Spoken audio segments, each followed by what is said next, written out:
Olá, eu sou o Igor Maciel e este é o JC para ouvir análise. Todos os dias, de segunda a sexta, aqui nós estamos com alguma análise falando sobre assuntos da política. Hoje eu quero falar sobre mediocridade. Você sabe o que é mediocridade?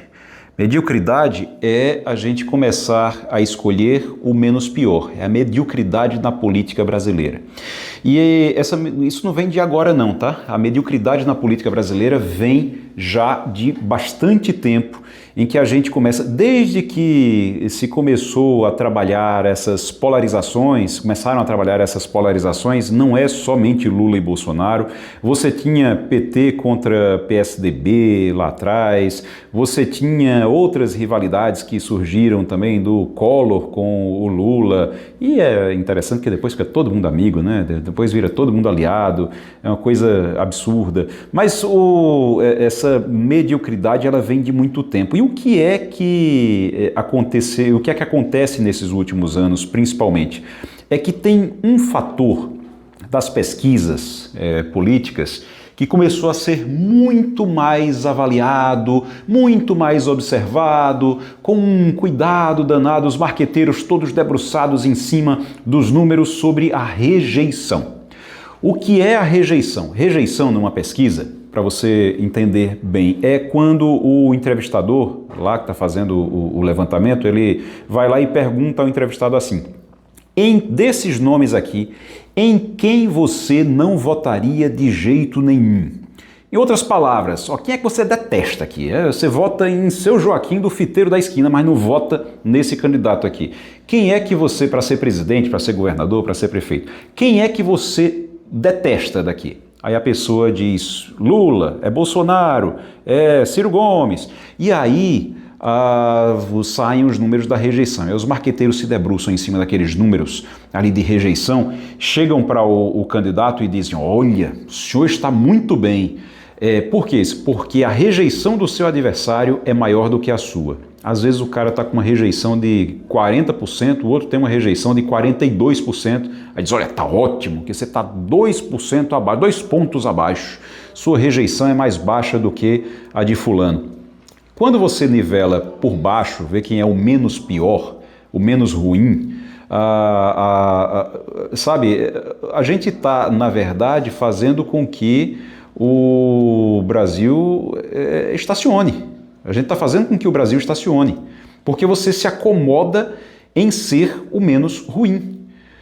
Você se acomoda em irritar menos as pessoas do que o seu adversário, em incomodar menos as pessoas do que o seu adversário. Você não se preocupa em fazer mais, em trabalhar mais. Não, você se preocupa em fazer muita propaganda, né? Fazer muita propaganda do que você faz, para ver se as pessoas acreditam naquilo ali e que você seja menos rejeitado. Enquanto você for ali simpático, bonitinho, tiver tudo tranquilo, tá tudo certo, assim, desde que o seu adversário seja visto como alguém antipático. O cara pode ser o sujeito mais trabalhador do mundo, pode ser um sujeito com ótimas ideias, mas se ele não for simpático, ele vai ter uma rejeição alta, é considerado um cara chato, então, que adversário bom, né? Para você que também não é lá essas coisas.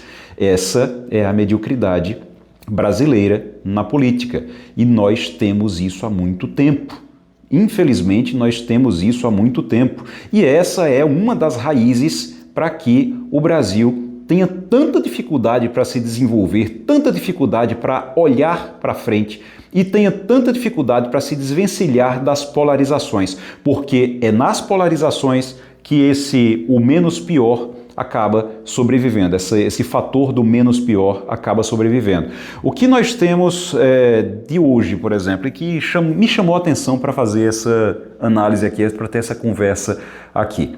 Lula, o presidente da República, Luiz Inácio Lula da Silva, que briga ali com a popularidade, sobe e desce a popularidade dele, está brigando agora, está em ascendência agora, está crescendo. Ele fez uma reunião ministerial.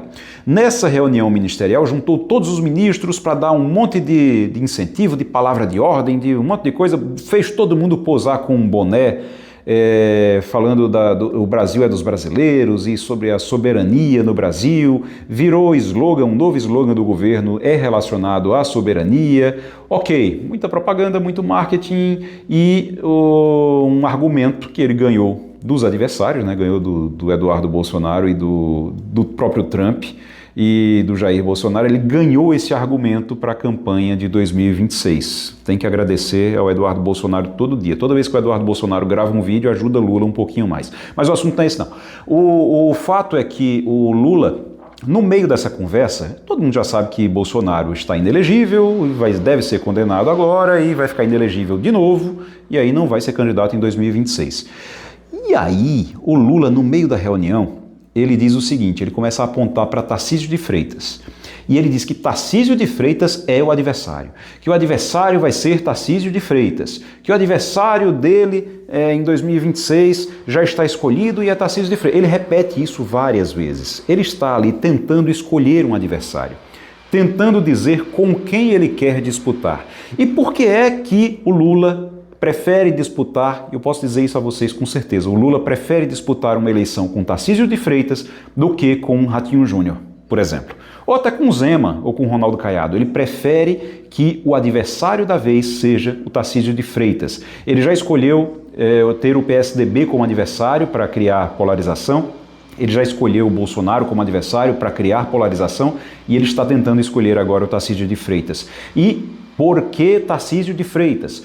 Simples, porque de todos esses candidatos, vamos lá, Romeu Zema, Eduardo Leite, que tem também o Eduardo Leite, Ratinho Júnior e Tarcísio de Freitas, o Tarcísio, o governador de São Paulo, o único desses quatro que não consegue, de maneira desses cinco, né, tem o Ronaldo Caiado também, é o único que não consegue, o governador de São Paulo, se desvencilhar de Bolsonaro com facilidade.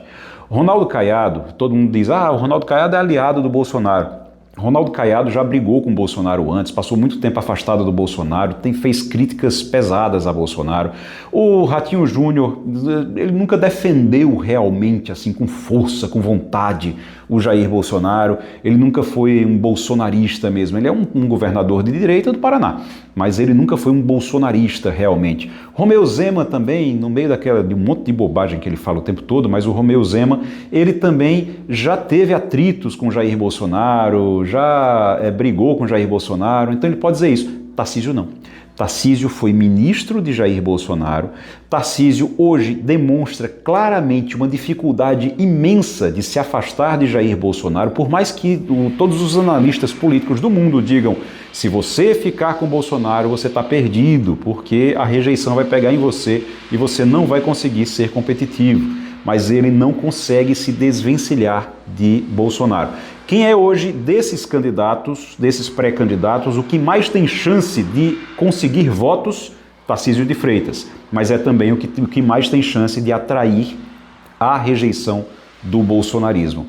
E nesse caso ele se torna um problema para uma campanha, porque Lula aposta na rejeição. Lula, quando escolhe Tarcísio de Freitas, ele escolhe ali e tenta escolher, né, o Tarcísio de Freitas, que quem escolhe não é ele, mas ele tenta escolher exatamente para buscar essa rejeição, para aproveitar. Ele sabe que o único que ele vai poder dizer, Tarcísio é Bolsonaro, Bolsonaro é Tarcísio, é o governador de São Paulo. Com os outros, a Zema é Bolsonaro, não tem como fazer isso. Ratinho Júnior, não tem como fazer isso. Mas com Tarcísio, ele tem como jogar Bolsonaro dentro da campanha, em cima do palanque de Tarcísio, e pega. É uma informação que pega. Então ele já está escolhendo porque ele sabe que é mais fácil jogar a rejeição e ele vai poder dizer, no fim das contas, ele vai poder dizer: o Tarcísio de Freitas tem uma rejeição mais alta do que a minha. Ou seja, ninguém precisa me amar, ninguém precisa gostar do que eu faço, ninguém precisa aprovar o meu trabalho, contanto que gostem menos do meu adversário. O nome disso? Mediocridade. Infelizmente, o Brasil está nessa há décadas. Não é por acaso que nós temos resultados tão ruins perante o mundo e que nós estamos sempre atrasados em tantas coisas que a gente já poderia ter resolvido. Nosso desenvolvimento é lento por causa da mediocridade na política.